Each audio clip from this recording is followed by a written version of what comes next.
EdTech Mondays Uganda is supported by the MasterCard Foundation Center for Innovative Teaching and Learning in partnership with the Innovation Village. Welcome to EdTech Mondays Uganda March edition. Now, EdTech Mondays is supported by the MasterCard Foundation Center for Innovative Teaching and Learning in partnership with the Innovation Village. Now, looking at the EdTech sector on the African continent, it is on a rapid growth trajectory, fueled by technological advancements and a surging demand for innovative learning solutions.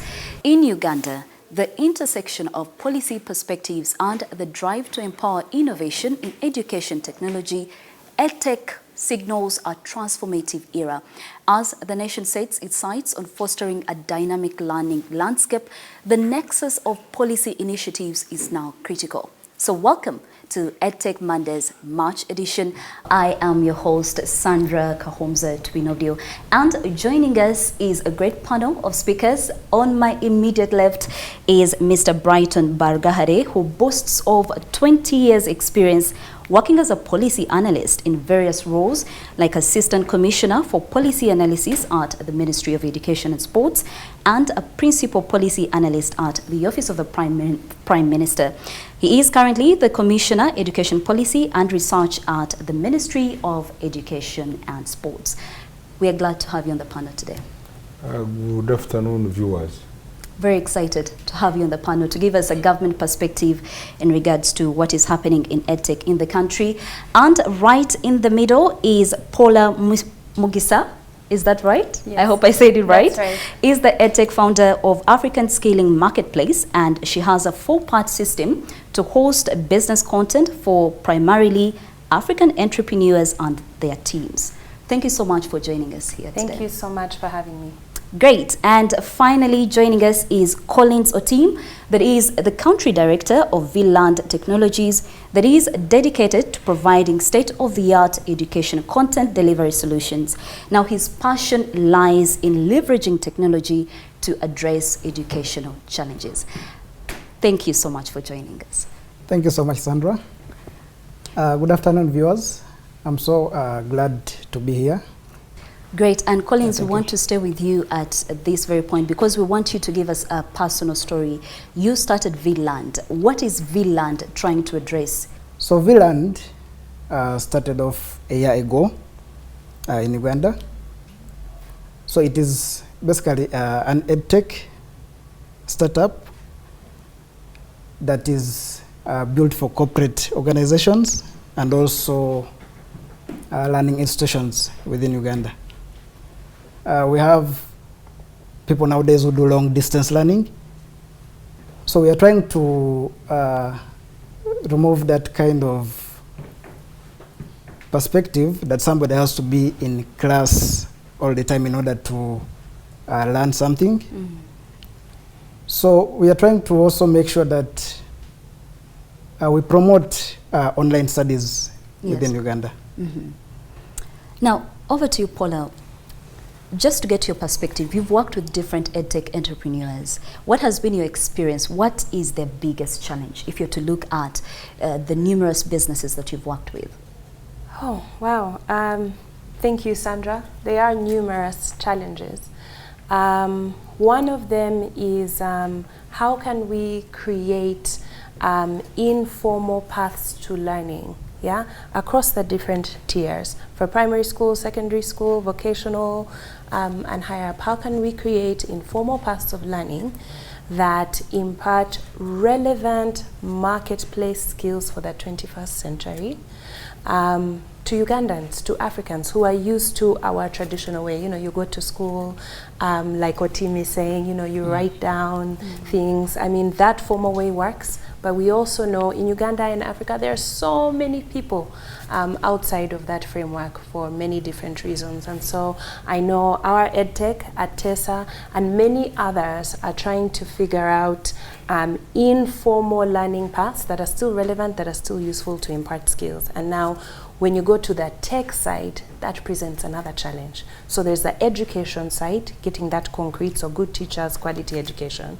And now the tech side has a lot to do with development, developing of development of platforms, internet infrastructure. Do we have enough software developers, to help us put this content, these ideas, these programs onto stable platforms that can be disseminated nationally? So I would say modifying content, delivering it to Ugandans in a way that is successful, usable, practical, and then also developing the technological platforms that will host this education. Those would be the main challenges, I think. Great. Now, Mr. Brighton Baragahari, when you listen to these individual perspectives, what are your thoughts generally on the EdTech sector in the country? I would quickly love to ask if the government is clearly prioritizing EdTech, but just to hear from your perspective, from your experience, what are the current challenges that you're seeing in the adoption of EdTech in education in Uganda? Thank you very much, Sandra. Since you are saying government, we are talking about the entire Uganda. Yes. And we know technology is an enabler, and it's an important tool that can aid the learning and the teaching process. But before we go for it, and I think you have heard in your remarks saying we are not as fast as the innovators. We are slow simply because we have to think for everybody. We have to create an environment where this technology can be applied, but also we have to think about sustainability. That this technology, the way it is changing, it comes with a cost. Those changes come with a cost. And the government has predictable unknown sources of income. So we welcome the innovations, but we are mindful that we don't create inequity in access to technology, in the use of technology, in the maintenance of technology to facilitate learning. And we don't want to set ourselves to fail. So I think the genuine discussion we would have with our partners in the private sector is first see readiness for this EdTech uptake, because if we say teachers are using technology, we must cater for teachers at all levels, because we have teachers at primary, secondary, tertiary, and higher education institutions. And there is the initial capital, which is significant, but there is also the recurrent capital, which must keep these technologies up to date and all the time. But the second point, which we are talking about, is there must be systemic, because if we use technology for teaching and maybe the learners are using it for learning, is it along the entire value chain? But where is the starting point for the government, for example? Because yes, we could have different processes that we have to follow, but where is the starting point? Now that we do recognize that technology is here, where is our starting point? Our starting point is with the teachers, because the entry point in education must be the people who facilitate the learning process. Yes. And because we have very many teachers who have not been, who are also part of the previous reality where technology was like a luxury or was unknown to us. So we have to think about skilling and making our teachers, first of all, literate with the technology, but also adaptable and to accept. Because most of these decisions that facilitate learning are made by the teachers, lecturers, who are now must be ahead for us now as government to join. But also, do we have infrastructure in place to ensure that it sort of thrives in a way? The answer is both yes and no. We have infrastructure, but not adequate infrastructure. Let us now get your personal story once again, Collins. In terms of digital infrastructure, how has your experience been? Looking at this kind of technology, it has not been easy to penetrate into the Ugandan market. As the Honorable Minister said, there are a lot of challenges looking at infrastructure.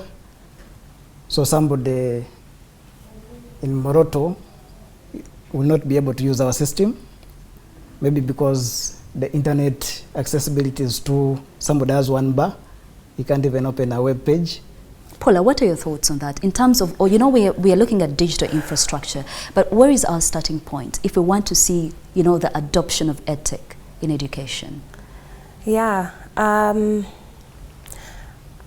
It's a hard question, to be fair, because it has so many components. On the education side, I would agree with Mr. Brighton, the Commissioner Honorable, about starting with the teachers. But my view about the teachers is, again, there is a traditional formal system that we have in Uganda, that most other African countries have, for equipping teachers, licensing teachers, and putting them into schools. But there is a massive, massive teacher deficit. There is inadequate teacher training and a lack of quality teachers, like the Commissioner was saying, to really uphold our entire learning system. And so my view, and this is a theory that we have at TESA that's worth sharing, how can we get more quality teachers to participate? I think we need to use unconventional approaches. I think you could be a teacher, Sandra. I think this show, yes, this show is educational. Yes, I think that's what MasterCard is trying to do with EdTech Mondays. What I'm trying to say is we have skilled professionals, we have business people, we have a whole media team behind us who have experiences and skills that they can impart in a non-traditional way. I think we need to start with teachers, but I think we need to start with an unconventional approach to having more teachers, more quality, experienced teachers on the ground who we can then catalyze to teach our youth. And then on the technology side, because it's EdTech, I think when we're talking about infrastructure for the small business, outside of the internet and all of those things, electricity, platforms that Otimanized businesses stand on, we still have a big problem when it comes to software development for EdTech. Would you say that if, for example, as a country, we had an EdTech policy framework in place already, would it be one way of solving the challenges that you point out now? Absolutely. Absolutely. I think government stands in a unique position to make education, but EdTech specifically, attractive. Yeah. Usually, I know in the private sector, we look up to government for data, for information, for statistics, right? Suppose the Education Ministry came out and said, our priority for the next 5 years is to solve the issue of teachers. Teacher training, teacher capacity, teacher equipping, getting unconventional teachers across industries, mathematics, and so on and so forth. And so we want you, the private sector, to create, to innovate in this space, right? Yes. This is what we're expecting, this is what we want teachers to do, and then they provide oversight to that process. A policy would make EdTech attractive. It would grab our attention and force us to think how we can start to innovate within government guidelines, how we can start to innovate to solve some of these challenges using You know technology. what, Paula, luckily we do have someone that we can, send the questions to, and we want to come back to you, Mr. Brighton. Now, when you look at their thoughts, for example, do you think the government is facing challenges in adopting a policy framework for EdTech? Could there be something that us on the outside are not seeing? I think, thank you very much, Sandra. The other problem is the mindset. Yes. And we can talk about the technology, we can talk about the policy. We can talk about the infrastructure. The infrastructure.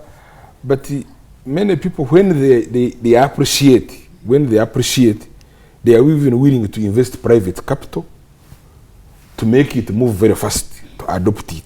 Yes. But also mindset is the one that will unlock the barriers, where people say, we don't want our children with phones, we don't want these things. All those are mindset. And because now there is no evidence that this thing works, people don't want to lose what they know works and go for what can be messy. So there is some kind of mistrust, but also the mindset. And the parents are not yet, who are the ones who are giving us the learners, who are the ones who are sponsoring them, who have some money in the gap that the government now that may not have the money and the infrastructure. These parents, if they appreciated, they would stand in the gap. I remember in Makerere, they had the policy of buy your laptop, and you would buy a laptop and use it. But now you discover there are people who say we can't afford it. There are people who say I studied without a laptop, which is about mindset. They are saying then if you want a laptop, you will not study. So all those barriers can be discussed through a policy framework, And then when we have agreed on the direction we are taking, then we can have safeguards in the law to chew those people who are coming, the bad apple, people who want to come to provide a solution, but use it as a trap to exploit the government right, left, center. It's like you start hating technology by simply dealing with this one bad guy who makes you run all over and you even want to go to court. Well, I think let us get Colin's perspective. You know, you've given the government side of the story, but Collins, what is your side of the story? In what ways do you think the local private edtech startups are failing the government, for example, in your opinion? Well, thank you so much, Sandra. Or are they even failing the government? Or would you rather say, no, we are not failing the government at all in terms of that aspect of trust? Thank you so much for that question. So I would say we are not failing the government in any way. So we should actually be embracing this kind of technology with government. The policies have to come and favor the edtech startups that are already participating in the industry. For example, if you look at the accreditation of the edtechs, so we don't have a body which can say now this edtech is here, and I think it is very fine for it to operate in the market. So that is something that we don't have for now. Let us now speak to Mr. Brighton and directly address the issue of the policy frameworks. At the moment, what is happening? Thank you very much, Sandra. I also wanted to talk about standards. You see, whereas it is very easy for a private developer to go into the technology space and develop an issue, government worldwide have standards, and those standards are not easy standards. Why? Because they must balance the interest of protecting people who are likely to be harmed, but also people who are coming into this space. So those standards, for example, if we say we want to adopt this technology, we know you are a startup, you have no capacity to supply, and you are waiting for, first of all, government to give you a contract, which you can use to get money. And the government, first of all, they ask you, how do you spend government money on something that is not existing? So it is not that we don't like the local startups.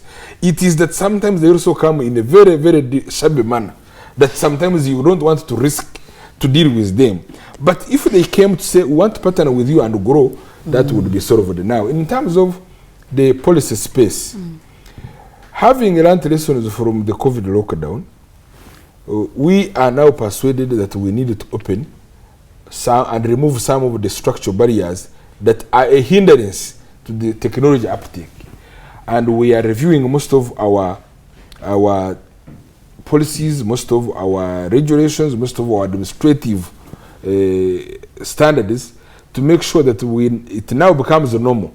It now becomes normal that when somebody brings a computer to school or wants to use it to facilitate learning, it is not that he's showing off. Because you will see in some schools, if you come with a laptop, you want to use the PowerPoint, other teachers will be the one to start shooting you down to show that you are trying to be a class apart, or they will even steal it, or they will even destroy it, because of the other mindset and the indiscipline associated with it. Yeah. But we are trying to, we even have an innovation fund, and we are putting money, especially at the university level. So at universities that can generate local solutions, we fund them. And when we fund them, we know we have given them money, we test their solutions, and when they are applicable, we adopt them. Because like there is a system we are using in universities, which was developed by the students of Chambogo, out of that initiative. So what we are doing now is to remove all the legal and the policy barriers and create space for technology to take root in education to facilitate both the learning and the teaching process. And I think we'll be, talking briefly about the barriers in a bit, but it's very clear that the government is doing its part and also the private sector is doing its part. But how then do we accelerate this process? This is a conversation that we're still having, and would like you to also be part of this conversation. So you can use our hashtag on our social media platforms, EdtechMondays, and send in your views in regards to the policy frameworks that we can bring or put in place as Uganda to accelerate the adoption of EdTech in Uganda. We'll take a short break and we'll be back shortly. EdTech Mondays Uganda is supported by the MasterCard Foundation Center for Innovative Teaching and Learning in partnership with the Innovation Village. Welcome back. Glad to know you're still watching EdTech Mondays. Now, before we went in for the short break, Mr. Brighton right here said that most of the startups, local startups in Uganda, tend to come forward in a shabby manner. And I want us to start from that specific point. Now that you brought that out, for the startups watching us today, how should they put their business in order? I think business is an intentional undertaking, but it must also have broader actors, but also interests. While we understand that a startup is a business venture, you should come and present your concept. It is discussed because you are trying to impact society through a sector. Now, if we know your proposal, then we tell you this proposal is not addressing our problems. Can you adjust?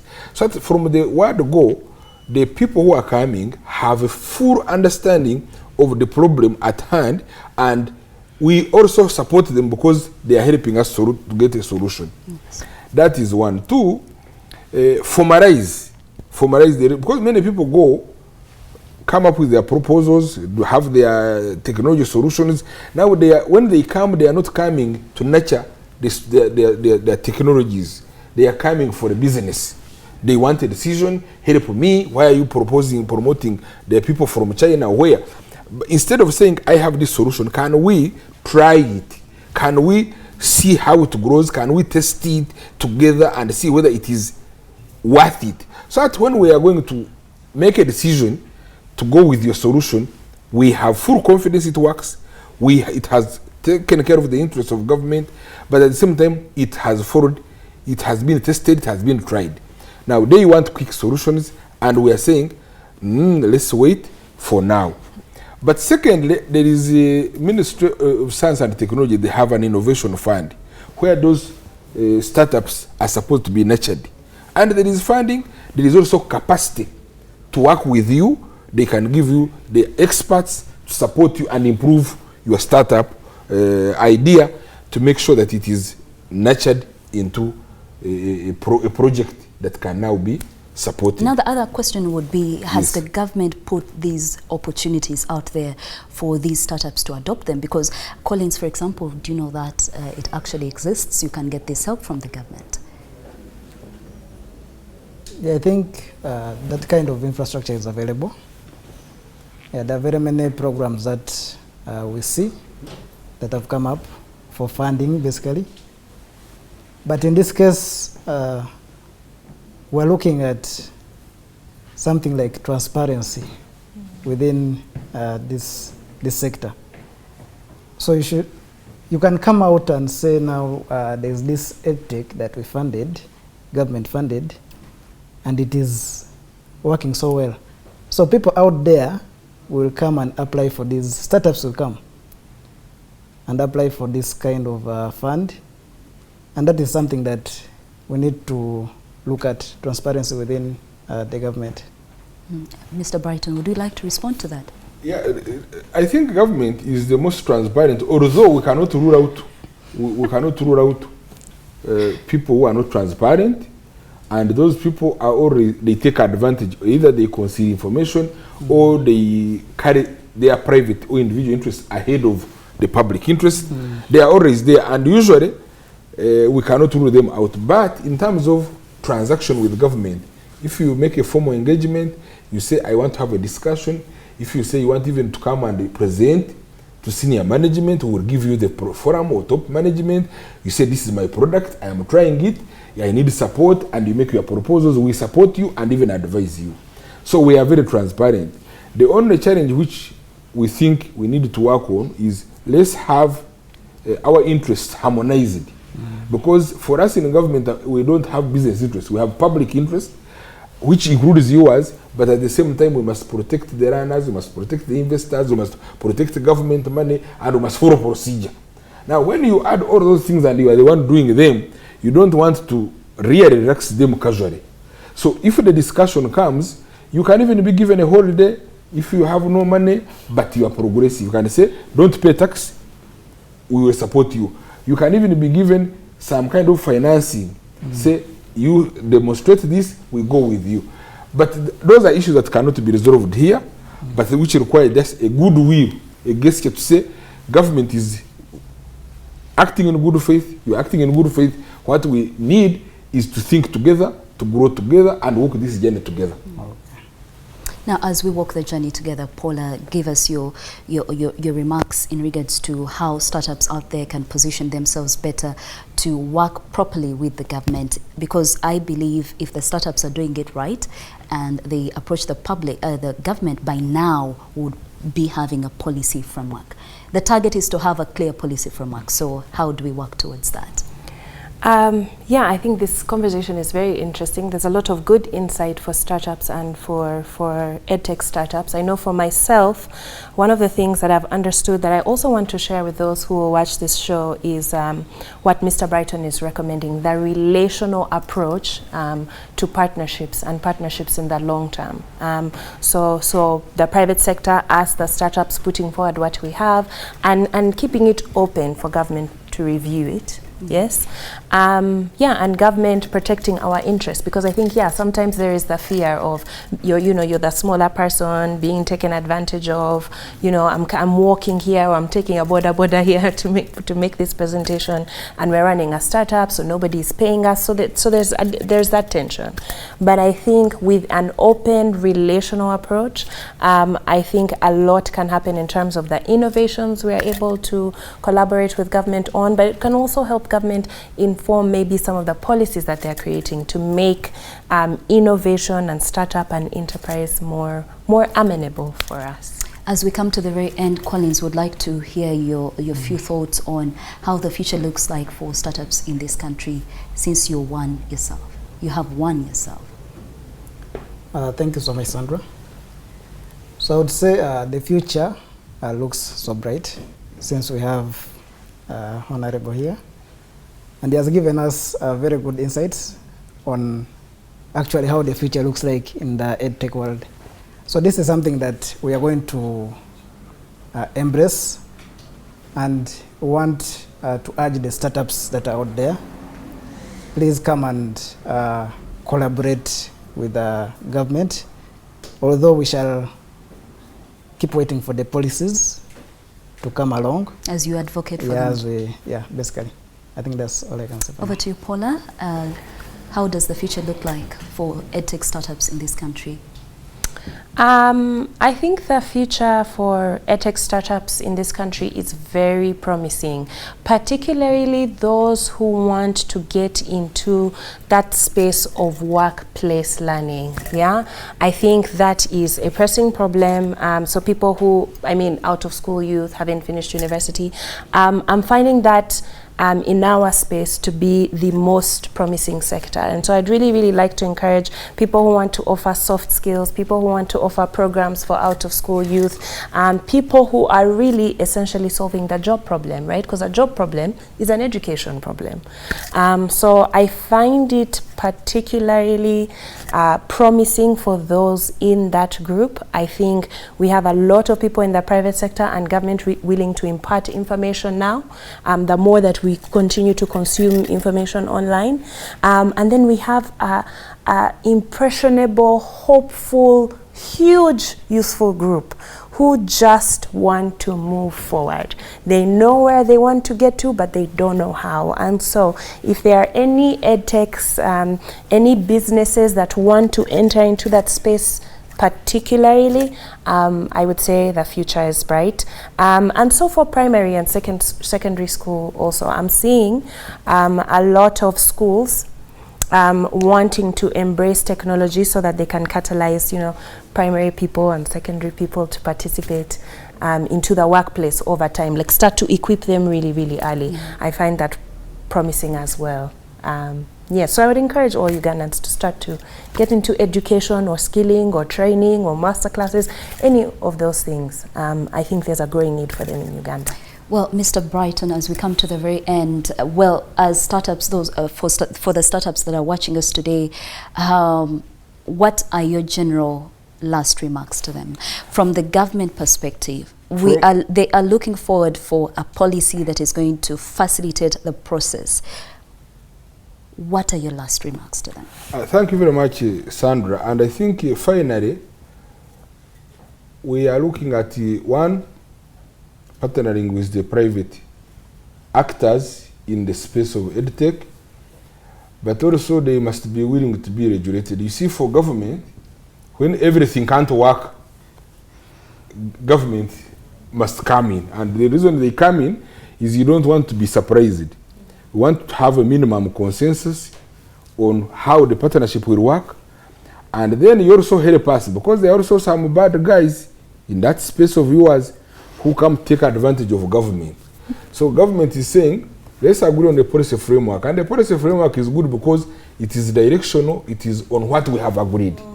Now we also have another arm of the legal framework that we must also, after we have agreed on this, we will not trust you 100%. We will go back and say, let's put safeguards. If this consensus and the direction doesn't work, do we fold our hands? No. We shall say the law will now come for you. So the solution we are providing as government is we are going to fast track, putting in place the policy framework to make sure we work harmoniously to deepen EdTech in the sector. But we shall also work with you to tell you what are the likely consequences if this harmonious arrangement doesn't work. The government cannot be in vain. But otherwise, I want to thank you. We cannot do and deliver education alone. Yes. And we know, you know, everybody knows. So I don't know why we can't come on the round table and say, since we can't do it alone, yes, you also can't do it alone. Yes. Why don't we do it together? Yes. And that way we are all winners. Indeed, and this is exactly why we're having these conversations. Many thanks for joining us here on EdTech Mondays. And indeed, there is no doubt that empowering the EdTech sector in Uganda requires a multi-faced approach. So the private sector, the government, or both of them need to come together to find the way forward. But we also want to hear from you. So do remember to continue this conversation online, and we'll be right there to see some of the recommendations that you're bringing forward. Thank you once again. I have been your host, Sandra Kahomza Twinovideo. EdTech Mondays Uganda is supported by the MasterCard Foundation Center for Innovative Teaching and Learning in partnership with the Innovation Village.